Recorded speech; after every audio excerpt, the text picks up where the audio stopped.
നിങ്ങളുടെ ഇഷ്ട പരമ്പരകൾ എക്സ്ക്ലൂസീവായി സൺ നെക്സ്റ്റ് ആപ്പിലൂടെ തികച്ചും ഫ്രീ ആയി ഇപ്പോഴേ ആപ്പ് ഡൗൺലോഡ് ചെയ്യൂ. ഒരു നിമിഷം ഡോക്ടർ പറഞ്ഞതൊക്കെ ഞാനും അങ്ങ് മറന്നുപോയി.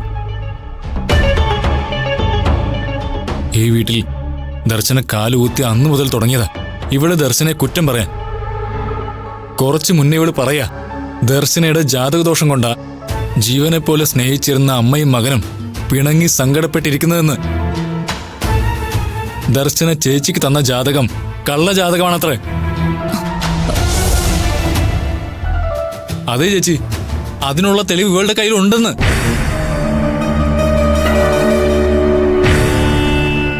ദർശനയുടെ യഥാർത്ഥ ജാതകത്തിൽ അവൾക്ക് 2ാം കെട്ട് എഴുതി വെച്ചിട്ടുണ്ടത്രേ.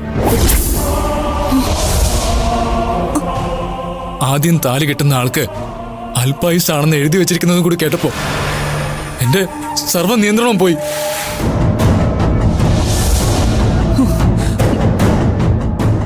അല്ലളിയ, ഇവള് പറഞ്ഞതിന്റെ അർത്ഥം കള്ള ജാതകം വെച്ച് കല്യാണം കഴിച്ചതുകൊണ്ട് നമ്മുടെ രൂപേഷ് മോനും മരണം സംഭവിക്കുന്നല്ലേ?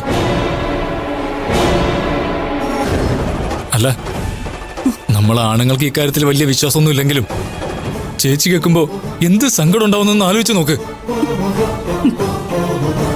ഒരുപക്ഷെ ഗിരിജ പറഞ്ഞത് ശരിയാണെങ്കിൽ മുത്തശ്ശി ദർശനയോടെ വെച്ച് പൊറപ്പിക്കോ? എല്ലാം കൂടി ആലോചിച്ചപ്പോ എന്റെ സർവ്വ നിയന്ത്രണവും കൈവിട്ട് പോയി.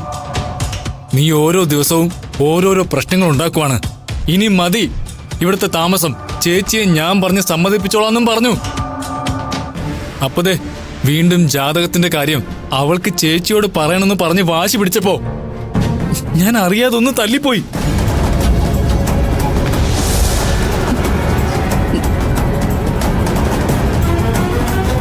ചെയ്യാൻ പാടില്ലായിരുന്നു, സഹി കെട്ടുപോയതുകൊണ്ടാ.